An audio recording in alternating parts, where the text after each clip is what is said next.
le témoignage de Samuel Vagala, qui fut initié et transporté dans le monde qui est sous la mer par son père, la ville sous la mer. La Bible dit: c'est pourquoi réjouissez-vous, cieux, et vous qui habitez dans les cieux, malheur aux habitants de la terre, et de la mer.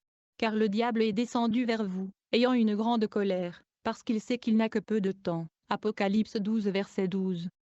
Dans le monde sous-marin, il n'y a pas que des Africaines qui y vont, il y a des gens influents tels que des grands hommes d'affaires, des médecins, des avocats et des politiciens qui viennent et fréquentent ce monde sous l'eau. J'ai voyé des dirigeants importants venir de par le monde dans le monde qui est sous la mer. Ils étaient des Indiens, les Asiatiques et les Américains. Ces gens venaient de partout dans le monde. J'ai même vu des personnalités politiques puissantes dans ce monde des esprits. C'étaient des gens qui avaient vendu leur âme pour des postes de pouvoir. Ceux-ci sont de personnes adonnées à la cupidité et aux possessions de choses de ce monde. Ils avaient vendu leurs âmes juste pour s'asseoir sur les sièges et des trônes des magnats du monde, des barons et des rois. Certaines personnes qui avaient été élevées à des positions plus élevées recevaient des couronnes et des trônes. Ils recevaient des titres tels que la reine de la côte de l'Ouest ou le roi des sorciers. Et Setera, les déesses et les dieux du monde sous-marin avaient aussi des trônes. Et donc dès le jeune âge, j'avais reçu les pouvoirs surnaturels, je pouvais voler dans l'espace. Je veux dire la projection astrale ou le voyage de l'âme, et j'apportais des rapports à mon père dans la ville qui est sous la mer.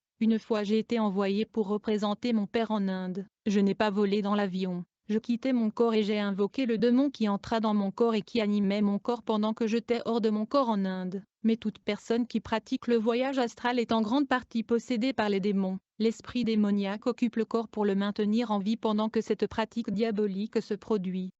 Je sais que beaucoup ne croiront pas ce témoignage concernant le monde qui est sous la mer. Ils voudront croire que c'est juste un conte féerie. Ils vont essayer de le comparer à quelque chose comme l'histoire de la petite sirène ou le magicien d'Oz. Mais croyez-moi, le monde sous-marin existe. Il y a un monde sous la mer, spirituellement bien sûr, bien aimé. J'ai personnellement passé 12 ans sous la mer, et je sais que c'est un monde réel. Ceci est le témoignage de mon séjour dans le monde des eaux. Je vivais avec les démons et les dieux démoniaques sous la mer, et donc après avoir pratiqué la sorcellerie, il était temps que mon père m'emmène dans le monde sous-marin. Ce jour-là, quand on se rendit vers l'océan, les mouettes tourbillonnaient à travers le vague douce. Le soleil couchant était un cercle brumeux derrière les nuages gris qui plongeaient au-delà de l'horizon. Ce jour-là, l'horizon a été marqué par l'ombrage entre le gris-bleu de la mer et le bleu-gris du ciel. Soudainement, le soleil disparut, la nuit qui était éclairée par la lune s'assombrit, je sentis la splendeur agitée de la mer. Aussitôt j'ai eu l'impression qu'il y avait comme des centaines des entités qui nous regardaient. Je savais qu'on n'avions pas affaire aux humains, je sentais qu'il y avait des entités nous regardant silencieusement dans le profondeur de vagues de cet océan. Puis nous sommes allés trouver un rocher qui était à moitié hors de l'eau. Nous l'avons escaladé pour nous reposer. Pour un moment, je regardais les petites créatures de profondeur comme ils sautaient et échappaient à l'attraction de la marée. Ensuite, à distance, j'ai vu une forme qui s'élevait aux piontes des vagues, la mousse de mer couronnant ses cheveux qui étaient vert foncé. Ses mains étaient levées au-dessus de sa tête, il semblait se tenir un moment sur sa queue. En un instant, avec une grande éclaboussure, cette créature aux cheveux vert foncé était partie. Il retourna dans les profondeurs de l'océan. Je demanda à mon papa: Père, avez-vous vu le créature marin? Il me répondit: Oui mon fils Vagala, la créature s'appelle Triton. C'est une race d'humanoïdes qui ont la queue de poisson et qui vivent dans le monde sous-marin, et il y a aussi des sirènes, les créatures sous-marins comme les sirènes, les hommes serpents, les tritons sont répandus de par le monde dans les océans comme les mers dans le monde entier. La plupart des gens qui les ont vus croient qu'ils ont juste imaginé, mais si vous avez des yeux pour voir le surnaturel, vous le verrez, ils sont en réalité des esprits sous-marins dans l'un de leurs formes. Mon père me dit: Mon fils, c'est ici le début d'une belle aventure. Vous allez rencontrer et découvrir les esprits de la mer. Puis mon père me donna une potion que je devais avaler. Une fois que j'ai consommé cette potion, c'est ainsi que j'ai commencé à me sentir comme aéré. Ce potion était supposé ouvrir mes yeux spirituels afin que je puisse voir le monde invisible et les royaumes qui sont sous la mer. Il y a des potions et des drogues hallucinogènes, qui permettent aux hommes et aux initiés d'opérer de voyages interdimensionnels vers les mondes invisibles, et le royaume sous-marin. Cette méthode de voyage est entrée dans le monde spirituel et rendue possible par des drogues ou des potions mystiques. Ils sont efficaces dans le transport d'une personne allant de notre monde au monde des esprits, et ces potions magiques sont très recherchées par des sorcières et des sorciers dans le monde entier, alors que nous étions au bord de la mer. À un moment donné, mon père poussa un fort sifflement, Aussitôt qu'il poussa ce sifflement, j'ai vu instantanément 2 démons très puissants qui sont apparus. Tout à coup, j'ai senti mon esprit se libérer de mon corps, puis l'un de ces démons est entré dans mon corps, et il a pris le contrôle de celui-ci pour le garder en vie pendant que mon esprit serait voyagé dans le royaume des eaux. Quand je suis sorti de mon corps physique, je me sentais aussi libre qu'un oiseau. Mon père était aussi hors de son corps. C'était la première fois pour moi de voir mon père dans son corps spirituel. Il se déplaçait pour me prendre par la main, puis j'ai regardé en arrière pour voir nos corps physiques qui étaient assis sur le rocher. Comme nous avons commencé à marcher vers la mer, nos corps physiques semblaient être vivants. Pourtant nous étions hors de nos corps. C'était trompeur. Mon corps et celui de mon père bougeaient et se gesticulaient comme s'ils se parlaient contre le crépuscule de la nuit. C'est comme ça que les esprits démoniaques occupaient chaque corps de la personne qui sortait de son corps. Même si l'air de la nuit était calme, les rats de marée interminables s'écrasaient sur le littoral. Quand nous sommes arrivés au bout de la mer, mon père a simplement tapé la mer avec son pied, à ma grande surprise. J'ai vu la mer se diviser en 2. Aussitôt je pouvais voir la terre sec, ensuite j'ai vu une voie sec, je pouvais voir les poissons et les créatures marines des 2 côtés de l'eau surélevée. Ils nageaient et barattaient les flancs des eaux surélevées, cela ressemblait à 2 murs de miroir. Lorsque nous sommes entrés dans l'eau, c'était un spectacle étrange. Mon père m'a pris par la main et nous avons commencé à descendre à travers les robes de brume dans la mer. C'était très surnaturel, mais pour moi ça semblait naturel. La Bible parle du monde souterrain dans ses paroles prophétiques. Je ne savais pas que je commençais à passer par un grand changement spirituel qui allait provoquer la capture de mon âme par Satan. J'entrais dans le monde mystérieux de Satan et ses démons. Ceci était une expérience mystérieuse dont très peu reviennent pour en parler.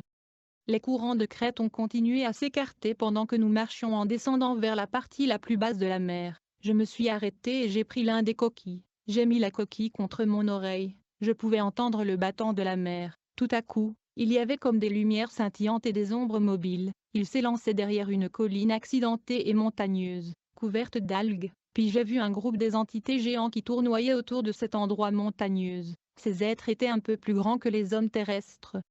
Leurs nageoires étaient grands. J'ai demandé à mon père, sont-ils des monstres marins? Il me dit, ce sont juste un groupe de baleines espiègles. Quand je me suis retourné en arrière pour regarder où nous venions, c'est alors que j'ai vu l'eau rugir et s'écraser ensemble. La mer semblait être en train de prendre son dernier souffle d'air frais alors qu'il se refermait derrière nous. Puis j'ai vu une lumière blanche pâle et instable brillant. Ensuite j'ai senti le sable sec se coller sous mes pieds. Mon père me tenait par la main fermement. Il me dit, nous sommes presque arrivés. J'ai remarqué qu'il avait un regard diabolique sur son visage. Alors qu'on marchait, j'ai vu une entité marin sombre assise sur un lit de corail. Son attention était tournée ailleurs et il nous a pas regardés. La Bible nous démontre que ces créatures sous-marins sont de grands êtres mystifiants qui vivent sous la mer. La Bible décrit et mentionne le Léviathan, le roi de la mer. Il est écrit, en ce jour le Seigneur punira Léviathan, le serpent fuyant, avec son épée féroce, grande et puissante, et il va tuer le dragon qui vit dans la mer qui est le Léviathan le serpent tordu. Dans Job 3 verset 8 il est écrit, dans les derniers jours, le Seigneur détruira le Léviathan qui vit dans la mer. Le mot dragon est le mot hébreu commun pour tout grand serpent de mer. Le mot se réfère à Léviathan dans le livre de Zaï, et Rahab en Égypte fut ainsi appelé dragon. Le mot dragon apparaît 14 fois dans l'Ancien Testament et se traduit par le monstre de mer, ou serpent. Il se réfère à toute grande créature marin ou marine qui est monstrueuse ou hideux, bon ou mauvais, y compris les monstres marins que Dieu a créés dans Genèse 1 verset 21. La Bible dit qu'il y a la mer grande et large, dans laquelle sont des essaims sans nombre. En fait, il y a beaucoup de mystères dans la mer. La mer sert également de nombreux buts, et donc la Bible nous fait savoir que les monstres marins sont réels. Il y a des entités spirituelles sous la mer qui changent de forme, ils sont nombreuses, et ils ont de formes différentes et des apparences physiques de monstres. Il y a des entités avec des mutations grotesques qui ressemblent à des créatures préhistoriques. Une preuve se trouve dans le livre de l'Apocalypse. Il est écrit, « Je vis sortir de la bouche du dragon, et de la bouche de la bête, et de la bouche du faux prophète, 3 esprits impurs, semblables à des grenouilles, ce sont des esprits démoniaques, accomplissant des signes. » Dans la Bible quand Job trouve finalement la sagesse il a dit, « Voici, la crainte du Seigneur, c'est la sagesse, et s'éloigner du mal c'est l'intelligence. » Puisque la crainte du Seigneur est la sagesse, alors il va de soi que ceux qui sont dans le monde inférieur, les esprits décédés n'ont pas de sagesse, ils sont représentés par la mer profonde. Abaddon ou Apollyon est un être surnaturel à grande échelle qui personnifie la destruction. Il est actuellement limité dans le monde souterrain. Il est un roi diabolique des démons centaures qui seront libérés pendant le jugement de la cinquième trompette d'Apocalypse 9. Bien-aimé. L'évangile complet est un évangile équilibré qui inclut les méthodes du ministère de Jésus. Il a pointé son Église dans la bonne direction quand il a dit « L'Esprit du Seigneur est sur moi parce qu'il m'a oint pour prêcher l'évangile aux pauvres, il m'a envoyé pour guérir le cœur brisé, pour prêcher la délivrance aux captifs, et récupérer de la vue des aveugles, de mettre en liberté ceux qui sont brisés. » Le ministère de Jésus était la délivrance. Il allait à travers toute la Galilée prêchant dans leurs synagogues et chassant les démons. Jésus a chassé les démons. Jésus est donc notre exemple. L'Église a largement abdiqué son autorité et n'a pas cru en de telles choses. Alors comme mon père et moi marchons sur le sol sec au fond de la mer, on pouvait voir de loin une lumière brillante rayonner en distance. J'ai dit à mon papa, « Regarde, père », je m'exclamai. Comme cette lumière brille, il brille comme un bijou fantastique. En fait, on s'approchait d'une ville brillante à des dimensions infinies, qui semble avoir été construite de façon surnaturelle et magique. Tout à coup, je me suis retrouvé en train de traverser les portes de la ville la plus belle et la plus mystérieuse sur terre. La ville était au-delà des rêves et des visions. Les géants anges déchus gardaient l'entrée de la ville. Mon père me dit, « Mon fils, c'est ici que tu vas suivre la formation et l'entraînement. » Il passa son bras autour de mon épaule, et me dit, « Vous serez fort et puissant parce que vous êtes né pour cette position. » Il m'est impossible de vous décrire le merveille de cet endroit génial. Physiquement vous ne le verrez jamais, mais spirituellement vous pouvez le voir. Cependant, je n'ai jamais vu une ville sur cette terre plus belle que cette mystérieuse métropole sous-marine. Il y avait des gratte-ciels de cristal géants et futuristes. Il y avait de buildings brillantes, des lumières éblouissantes. C'était un endroit captivant et envoûtant, au-delà de mots. Il me rappelle un monde digne spirituel. Les rues et les boulevards étaient en or. Pas de l'or réel mais quelque chose qui semblait être de l'or.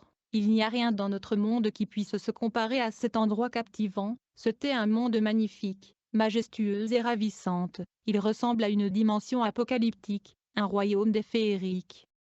La ville sous la mer n'est pas un endroit caché des peuples d'Afrique. Depuis mon salut, le Seigneur Jésus a sauvé et délivré de nombreux sorciers et sorcières africains qui ont également donné le témoignage concernant la ville sous la mer. Les Africains de tout le continent ont donné de témoignages sur cette ville. La ville mystérieuse est un lieu surnaturel situé sous la mer au large des côtes du Ghana, et il s'étend jusqu'au triangle des Bermudes au large du Cap Verde. C'est la zone où les ouragans et les cyclones sont développés. La ville est faite de substances où les imaginations échouent. Au-delà de la croyance humaine, il est l'habitation la plus spectaculaire du monde. Beaucoup d'Africains ont témoigné de son existence. Remarquez que j'ai cité Apocalypse 12 verset 12 pour vous, en tête de ce chapitre. Observez que la Bible dit « Malheur aux habitants de la terre et la mer ». La Bible dit clairement qu'il y a des habitants et des êtres spirituels vivant sur la terre et la mer. Je parle parce que j'ai vécu et travaillé pour le royaume de Satan. C'est dans cette ville divinatoire que Satan forme ses agents pour voler les âmes des hommes, des femmes et enfants. Cette ville est très organisée. En fait, c'est dans cette ville sous-marin que Satan documente tout sur les gens qui vivent sur terre. Il y a un livre appelé Livre des morts où chaque acte malfaisant commis par les gens sur la terre est enregistré. Ces enregistrements sont soigneusement conservés afin que les démons puissent légalement asservir et contrôler les gens qui vivent autour du monde. Il va également utiliser ces dossiers pour témoigner contre ces personnes devant le trône de Dieu après la fin du monde. C'est pourquoi l'Antéchrist va être en mesure de diriger le monde quand son temps viendra. Il n'a aucun pouvoir à moins qu'il ne lui soit donné par la rébellion du peuple contre Dieu. La Bible révèle que les esprits qui habitent sous la mer existent, mais d'une manière ou d'une autre, Satan a pu ensorceler les chrétiens afin qu'ils ne soient pas capables de voir ces écritures qui parlent du monde sous-marin. Quand je t'ai sauvé, je pouvais entendre les enseignants chrétiens et des pasteurs interpréter mal les écritures qui dit « Et il se tint sur le sable de la mer. Puis je vis monter de la mer une bête qui avait 10 cornes et 7 têtes, et sur ses cornes 10 diadèmes, et sur ses têtes des noms de blasphème. » Les prédicateurs disent quand la Bible dit que l'Antichrist sortira de la mer représentait les peuples ou les masses de nations. Ils ne pouvaient pas comprendre que cet être démoniaque vient du monde sous-marin. Ce prince démoniaque recevra le pouvoir du dragon à la fin des temps. Cette ville sous-marin est très organisée. En niveau de pouvoir spirituel, par exemple, quand une personne va visiter un devin ou un féticheur, cette personne donne légalement le pouvoir à Satan sur son âme. Ensuite, La sorcière ou devin hier a donné l'autorité de l'âme de cette personne à Satan. Sincèrement, quand une personne est liée par un de ces occultistes, seulement un chrétien qui connaît le pouvoir de Jésus-Christ qui peut le briser, mais le passé de la personne doit être mis en lumière afin que le lien soit détruit. Cette cité maritime mystérieuse est pleine de surprises, mais aussi très scientifique. Par exemple, à chaque fois je voulais une tasse de café, j'appuyais simplement sur un bouton et il apparaissait immédiatement. Beaucoup des inventions que nous voyons sur la Terre sont conçues ici. J'ai vu des ordinateurs ici avant qu'ils n'apparaissent sur Terre. J'ai vu beaucoup de beaux hommes et de belles jeunes filles. Il y avait aussi des enfants. Je fus présenté à eux, et j'ai été chaleureusement accueilli. J'ai vu les enfants jouant à des jeux avec des sirènes. Des démons désincarnés se cachaient dans les ombres de la pièce, sous les casques avec des épées dessinées. Les démons regardaient la scène avec leurs yeux froids sans émotion, les maîtres ascensionnés regardaient dans la joie, les sourires sur leurs lèvres déguisaient la réalité du mal qui se cachait dans leur cœur. La Bible dévoile la réalité que la mer détient des créatures surnaturelles. Léviathan est décrit comme un monstre effrayant des mers dans Job 41. Ce nom apparaît 5 fois dans l'Ancien Testament, toujours comme une entité maléfique alliée à Satan. Il s'appelle roi de la mer. Rahab est appelé un serpent de mer en fuite dans Job. Rahab est comparé à l'Égypte, qui a été noyée dans la mer Rouge. Cette ville spirituelle exotique est l'endroit où j'étais formé pour devenir un sorcier. Ici, j'ai appris à pratiquer la tromperie pour Satan et ses stratégies pour l'aider à gagner le monde pour sa cause perverse. Ses plans incluaient non seulement la tromperie des gens dans le monde mais aussi le sorcier et les gens rétrogrades dans les églises chrétiennes. La Bible dit, « Mon peuple périt pour un manque de connaissance ». Comprenez cela, Satan sait qu'il est vaincu, mais il reconnaît aussi le manque de connaissance des chrétiens. Je te le dis, il le sait, c'est la raison pour laquelle il peut prendre l'avantage. Il travaille librement dans de nombreuses églises parce que personne n'est capable de discerner ses œuvres. Très jeune, Satan m'a donné le pouvoir de me changer en 5 animaux différents, un serpent, un crocodile, le papillon, le lézard et le crabe. Cette capacité signifie que j'étais considéré comme un sorcier de classe moyenne. Un jour dans le monde sous-marin, un démon m'a dit qu'il avait le pouvoir d'affecter les transmutations avec les humains. J'ai demandé, quoi, que cela signifiait-il? Il me dit, je peux changer les humains en forme des animaux. Tout à coup, il me transforma en serpent. J'étais tellement excité que je voulais aller jouer avec cette nouvelle forme de corps. J'étais capable de traverser les murs. Cette nouvelle forme de corps était transportée et déplacée par la puissance de mes pensées. J'étais devenu de plus en plus intrigué par les pouvoirs de ce monde magique et démoniaque. La définition du dictionnaire d'un loup-garou. Une personne transformée en loup ou capable de prendre la forme de loup. Cette transmutation n'est pas unique dans le satanisme, mais elle est faite seulement au plus haut niveau de sorcellerie. La possession démoniaque sévère est également exigée. Ce processus spirituel est aussi appelé changement de forme. Le changement de forme se fait avec le pouvoir des démons et ils peuvent assumer autre forme non seulement celui d'un loup. Le royaume sous-marin est un monde dont les sorciers cherchent un accès constant. C'est un monde rempli d'aventures passionnantes, avec la magie qui les attend à chaque étape. Un magicien va préférer le fantasme du monde sous-marin que notre monde, car il est plus excitant et plus épanouissant que le monde réel.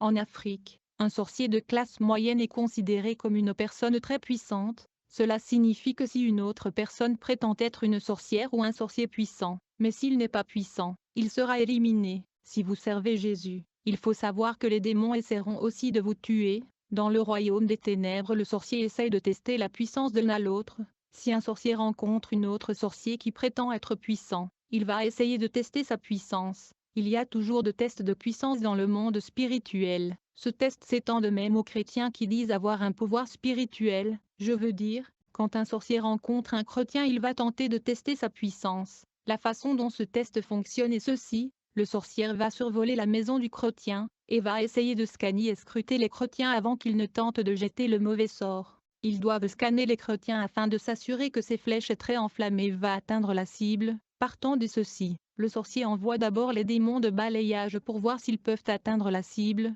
de peur de subir l'effet adverse. Si la personne vit une vie sainte couverte par le sang de Jésus, un sage sorcier n'attaquera pas, car la munition tirée va se retourner contre lui. Quand je vivais dans le monde de sirènes sous la mer, je me souviens que l'un de mes divinités préférées que j'ai rencontré dans la ville souterraine était Mammon. Il est un être doré. Il est fait d'une substance qui est comme l'or, et il a un œil au centre de son front, et des marques sur sa tête. Il est la créature la plus maléfique du monde. Il se tient à environ plus de 2 mètres de haut. Il marche comme s'il avait des ressorts sur ses pieds. Il est un demi-dieu géant du monde sous-marin. Il est l'esprit derrière l'argent du monde entier. Il règne dans la vie de ceux qui se consacrent à son nom. Je veux dire, il est le ministre de finances du monde de Satan. Il a ses mains dans toutes les choses mauvaises de la terre. Il est très puissant et adoré par ceux qui veulent gouverner le monde et qui sont à la poursuite de la richesse. Un jour il m'a dit, les hommes sur la terre rejoignent tous le plan de Satan pour un nouveau gouvernement mondial, à cause de leur avidité pour le lucre dégoûtant, à cause de la passion, la convoitise pour la richesse qui est la racine de tout le mal. Les yeux sombres de Mammon se lançaient avant en arrière. Je soupirai et dis, tu as tout à fait raison, l'argent fait tourner le monde. Mammon se retourna et regarda droit dans mes yeux, puis il me parla de la statue de Zeus qui a sa place dans le hall d'entrée des Nations Unies. Soudainement, il a commencé à rire et il me dit, imaginez ceci, Zeus est le dieu des guerres, mais il est là, gardant l'endroit où ces hommes stupides parlent de paix et sécurité qui sont censés régner sur le monde. Puis Mammon me demanda, est-ce que tu aimes Zeus plus que moi? Sa voix semblait jalouse et hennissante. Je lui dis non, bien sûr que non. Aussitôt il disparut. Josué a dit, nul ne peut servir deux maîtres. Car, ou il haïra l'un et aimera l'autre, ou il s'attachera à l'un et méprisera l'autre. Vous ne pouvez servir Dieu et Mammon, bien-aimé, dans le monde de Satan. Belzébul est appelé le prince des démons. Il est le démon qui contrôle toutes sortes de sorcières. J'ai déjà travaillé avec ce démon. Il ne passe pas par les pouvoirs et les principautés, parce qu'il a un seul responsable au-dessus de lui qui est Lucifer.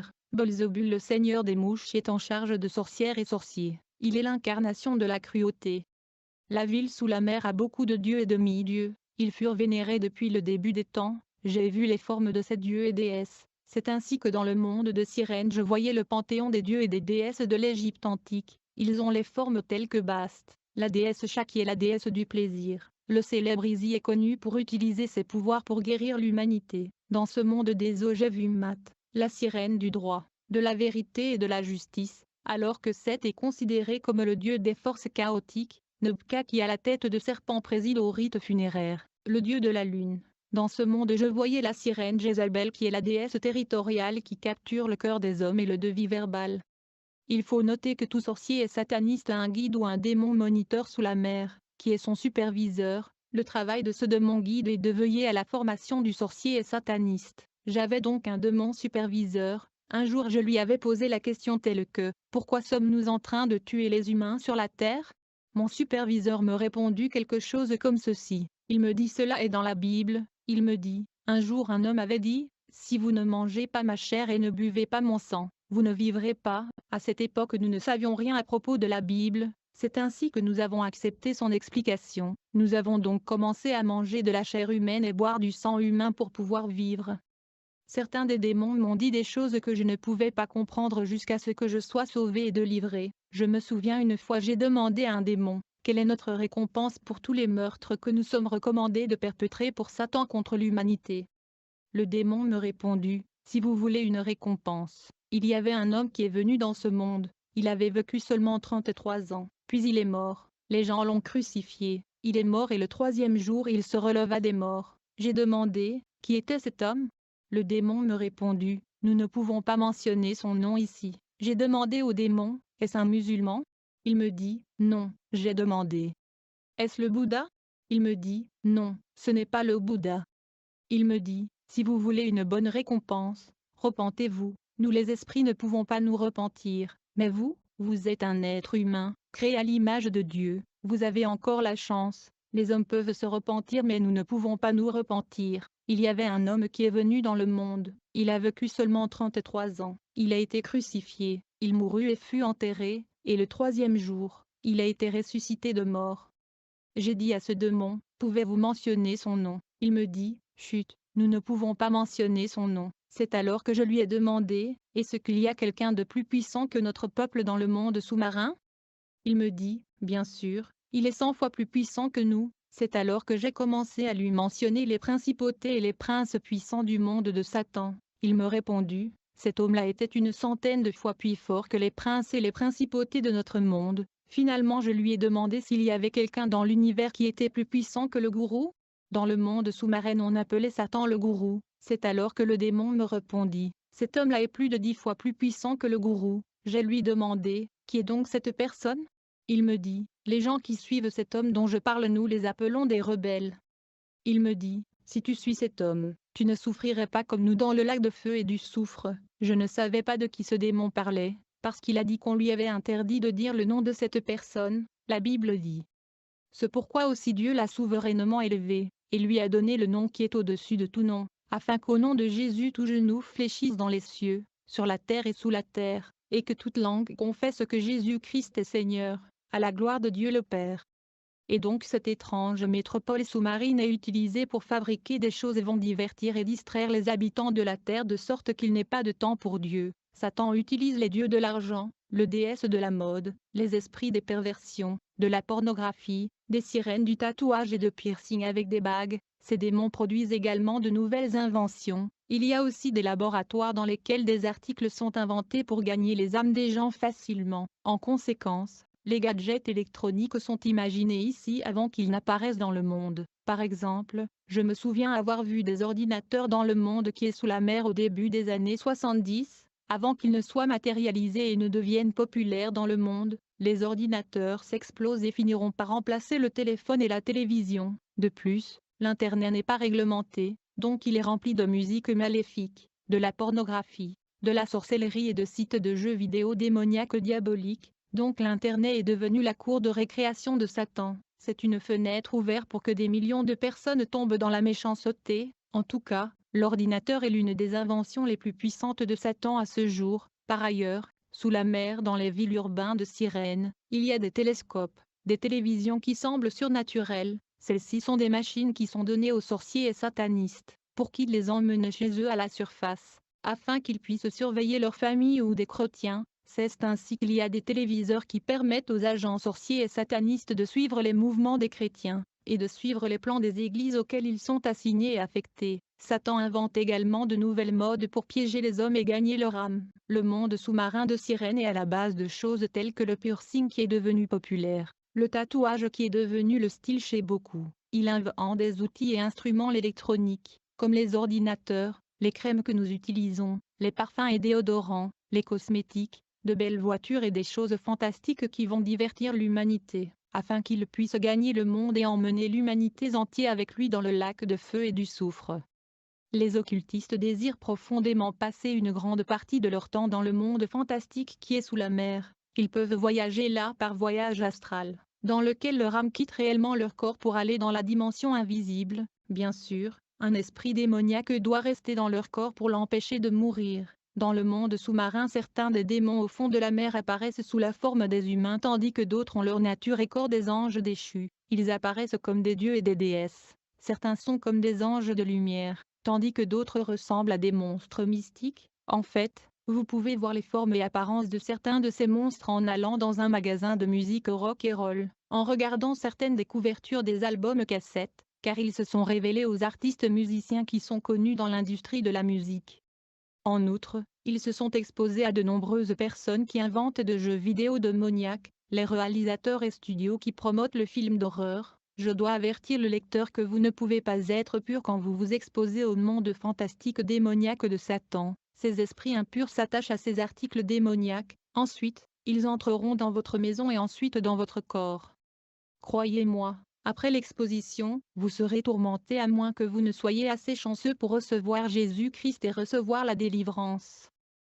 La Bible parle des êtres surnaturels sortant de la mer dans l'Apocalypse. Ils ont pour roi l'ange de l'abîme, son nom en hébreu est Abaddon, en grec il a le nom Apollyon, Apocalypse 9h11.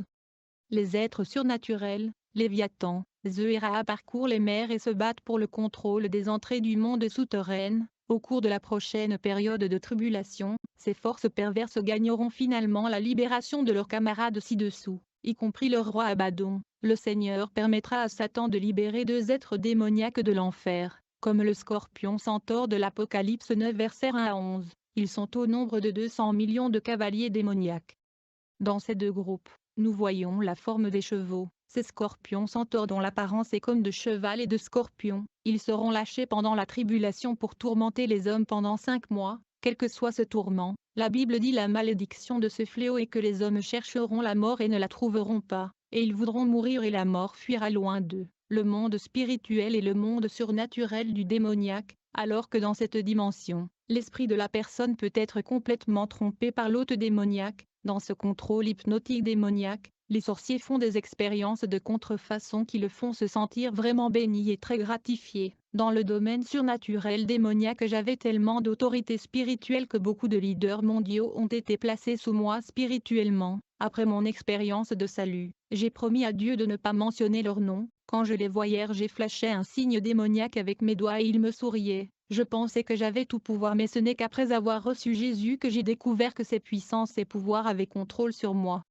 Il y a beaucoup des enfants dans le monde sous-marin. Certains de ces enfants appartiennent à des familles sorciers. Dans le monde des sorciers, les hommes et femmes sorciers se marient et donnent naissance aux enfants. Cependant, beaucoup de ces enfants sont des êtres spirituels, tandis que d'autres sont des enfants de la rue affamés qui ont été capturés par les agents de Satan. Ce sont des enfants qui ont été abandonnés par leurs parents, et qui errent dans les rues. Malheureusement, ils sont les principaux candidats ciblés par les sorcières pour les transformer en sorcières et sorciers. Aussi, ces enfants des rues sont pris en charge par les reines des confréries et les mages du roi. Ces pauvres enfants sont nourris avec des potions de chair humaine et boivent du sang humain dans les peaux de leurs sorcières. Sans tarder, ils seront amenés à la ville sous la mer pour être formés en tant qu'agents de Satan.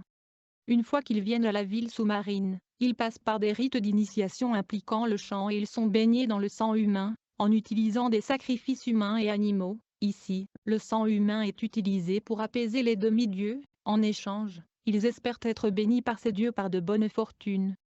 On leur demande de donner des repas à leurs parents pour acquérir un pouvoir démoniaque sur eux. Bien sûr, ils vont mettre des potions magiques dans ces repas. Ces enfants sont endurcis dans leur cœur et ils se retournent contre leur mère, leur père, leurs sœurs, leurs frères et leurs tantes pour les tuer. Plusieurs fois ces enfants sont dirigés à exercer des pouvoirs maléfiques contre leurs proches, parfois même apportant le corps des morts pour prouver leur loyauté à Satan. C'est une histoire effrayante, mais vraie. En Afrique, nous n'avons pas de cuisine dans nos églises comme les églises en Amérique font. La raison en est que les sorciers essaient parfois d'utiliser des potions maléfiques pour envoûter les faibles hors de l'église et dans leurs bras. Nous sommes très protecteurs concernant nos enfants chrétiens. La cité maritime est l'endroit où les enfants des rues sans abri seront formés pour devenir les agents de Satan pour voler des âmes. Ils sont envoyés dans les églises pour les détruire. Beaucoup de chrétiens bien intentionnés ne peuvent pas discerner la nature perverse de ces enfants parce qu'ils les voient simplement comme des enfants. Néanmoins, les démons qui utilisent les corps de ces enfants pour contrôler les autres sont rusés. En même temps, ces mauvais démons sont sous le contrôle de Satan. Les démons utilisent simplement les corps des enfants pour voler, tuer et détruire. Les enfants de la mer sont capables de causer une grande confusion et des divisions parmi les gens de l'Église. Certains des enfants de la ville sous la mer sont utilisés sur les plages pour vendre ou donner des coquillages aux touristes de par le monde. L'acheteur sans méfiance ramènera ses coquilles à la maison, ne sachant pas que les démons sont attachés à ces coquilles. C'est un moyen que Satan peut utiliser comme point de contact. Il les utilise pour détruire et faire du mal aux victimes qui les amènent à la maison. Je connais une femme qui a pris une belle coquille d'un enfant sur la plage, puis elle a commencé à avoir des rêves sexuels tourmentants. Soudainement, sa cour s'est remplie de grenouilles, le Saint-Esprit lui a révélé de détruire la coquille. Elle l'a fait et les rêves ont disparu, tout comme les grenouilles. Les enfants sorcières peuvent également être vus en train de voler la nuit comme des fusées de feu dans le ciel. Parfois, ils peuvent être vus sifflant dans la nuit comme des feux d'artifice. Le midi est un temps dangereux, car aucun homme ne peut projeter une ombre. La superstition est que l'âme disparaît temporairement, une âme et une ombre étant égales. Les esprits invisibles cherchent un demeure. Ces enfants contrôlés par la sorcellerie ont chacun de nombreux esprits de serpent dans leur estomac, et ces mauvais esprits sont les médiums de leurs mauvaises actions. Un jeune garçon de 7 ans est récemment témoigné dans notre église. Il avait peint ses chaussures avec le mélange du sang humain de ses victimes et un colorant rouge. Il a avoué qu'il était le roi des sorciers de son confrérie. Il a dit à notre église qu'il avait 5 serpents dans son estomac, un rouge, un blanc, et 3 noirs. Il a dit qu'il a utilisé ces serpents pour tuer des gens pour ses sacrifices. Je sais qu'il est difficile pour un homme naturel de croire à ces choses. Une autre jeune fille est venue dans l'église, elle avait 9 ans, elle nous a dit qu'elle était la reine de son confrérie. Elle nous a dit qu'elle avait été envoyée dans l'église pour la détruire. J'ai personnellement vu beaucoup de ces agents de l'eau dans d'autres églises travaillant librement sans détection. Certains enfants qui ont été capturés par des sorcières et des sorciers de la ville sous la mer peuvent être sauvés et convertis. J'ai personnellement connu beaucoup de ces enfants humains qui ont été convertis au christianisme. Dans notre église en Afrique, Nous avons des enfants qui ont trouvé le salut à travers la grâce de Dieu. Nous leur parlerons de Jésus, mais nous ne les laisserons pas recevoir le Christ à moins qu'ils apportent leur pot de sorcière et leur boîte de sorcellerie à l'église. Ces pots et boîtes sont remplis de sorcellerie, des choses magiques, telles que les fétiches, charmes, croix, poudre et saints. Nous détruisons les pouvoirs démoniaques sur ces pots et articles par la prière au nom de Jésus. En conclusion, il a été notre expérience que si nous essayons de les convertir sans obtenir ces articles, ils reviendront à la sorcellerie. Les sorcières les ramèneront simplement à travers leurs objets de contact. Chaque sorcier est tenu d'avoir un pot de sorcière dans lequel il doit préparer la chair humaine pour ritualisme, avant de recevoir Jésus. Chaque fois que j'avais besoin d'un sacrifice humain pour faire du ritualisme, je me transformais en crocodile et cherchais un nageur dans un lac, une rivière ou une mer. Ce crocodile spirituel tirait la personne sous l'eau, puis crachait une sorte de boue sur le corps de la victime. Ensuite, la personne reviendrait au sommet de l'eau, la victime crierait et se débat dans la peur. Les personnes avec la victime essayaient de saisir et essayaient de la sortir de l'eau, mais la matière huileuse les empêchait de maintenir leur emprise sur le corps. Le corps glisserait de leurs mains et coulait encore et encore. Ensuite, le crocodile spirituel pourrait tirer le corps à 50 km dans l'eau. Après, je prenais les parties du corps pour mon sacrifice. Les gens étaient occupés à regarder dans la zone où ils ont vu la dernière fois la victime. Plusieurs jours plus tard, les restes du corps se laveraient ailleurs dans le courant. En ces jours, si en tant que sorcier, je voulais tuer une personne, je pourrais regarder dans leur estomac et pourrais tout voir à leur sujet. Puis spirituellement, je mettrais ma main dans leur abdomen et casser leurs intestins, puis dans les 25 prochaines minutes, la personne aurait un mot d'estomac et douleur. Bientôt, la situation deviendrait très sérieuse et la personne mourrait. J'avais de nombreux yeux spirituels que Satan mettait autour de ma tête. Je pouvais voir dans toutes les directions, avant, dos et côté à tout moment. Un sorcier de haut niveau a des armes spéciales pour pouvoir vaincre l'adversaire spirituel. D'autre part, à chaque fois qu'une personne va fréquenter un devin, un féticheur ou charlatan, aussitôt un dossier sera ouvert et placé dans le base de données qui est gardé dans le métropole qui est sous la mer. La Bible dit quiconque fréquente un charlatan est maudit, et donc cette malédiction de la loi montrée dans la Bible suivra la personne et leur ligne générationnelle. Rappelez-vous que Satan garde tous les records. Bien que nous travaillions avec des démons que nous pouvions contrôler, nous étions aussi démoniaquement contrôlés. Nous étions comme des zombies dirigés par des démons maléfiques. Maintenant, je peux voir que les démons ont besoin du corps de l'homme pour travailler paix ou accomplir leurs mauvaises actions. Nos motivations étaient vides de sentiments humains, nos cœurs étaient durs, froids comme de la glace et pleins de haine horrible. Donc, les gens étaient pour nous comme des objets inanimés, comme des poupées mortes. Nous étions totalement appliqués avec détermination de progresser vers des niveaux plus élevés dans ce monde démoniaque, en tant qu'agents de Satan. C'était un pur plaisir de faire des ravages et de détruire les sujets de nos missions. Notre cause était les complots malveillants de Satan contre l'humanité. Nous pourrions causer tout le type d'accidents, de conflits et de guerres entre les nations. Nous pouvions utiliser nos pouvoirs pour causer la mort, la maladie, le découragement et briser les mariages. Nous travaillons à travers nos systèmes de suivi avec l'aide des télévisions magiques pour amener nos ennemis dans la faillite. On mettait les marques sur les chrétiens rétrogrades pour leur causer la mort. Et on agissait avec rapidité en causant des accidents contre eux. Songez Pour pour les tirer peser en bouton enfer. subscribe là, Rappelez-vous, pour le abonner diable est avec venu nous. pour voler, Ak bouton tuer et cloche là. détruire. Merci. À la naissance de chaque personne sur la terre, Dieu construit un mur de protection surnaturel qui sépare le du royaume de Satan. Une fois que le mur de protection est abattu et démoli par des infractions ou interdits, il est très difficile de reconstruire. L'information que je vous dis que ce n'est pas un conte féerique, c'est quelque chose que j'ai vu.